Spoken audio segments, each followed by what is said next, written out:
غادي نديهم، غنقص على 180 درجه شاعل من الفوق ومن التحت البنات.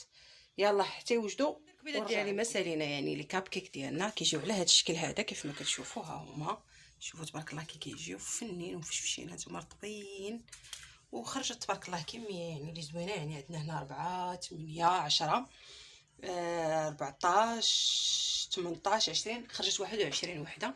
ونديروهم في الدار ونعرفوا راسنا اش كناكلوا ونديروا لوليداتنا. يعني كينفعوا في الكوتي كيف ما قلت لكم في الفطور. يعني هادشي اللي كاين. نتمنى يكون هاد لي كاب كيك عجبوكم وتجربوهم ان شاء الله. ونتمنى منكم تكتبوا لي في التعاليق بانكم جربتوهم ونجحوا معاكم. كيف ما كتشوفوا البنات انا غنحل لكم وحده كيف ما كتشوفوها هي. شوفوها نتوما الطياب ديالها كي داير. نوريكم الداخل. شوفوا تبارك الله كي دايرين راه باقيين سخانين. ها نتوما شو ضربوا لي على الهشاشه. ها نتوما شوفوا راه كيجيو مفشفشين وخاويين. والطريقه زعما شنقول لكم سهله ماهله. يعني اللي ما بغاش ها نتوما البنات شوفوا الرطوبيه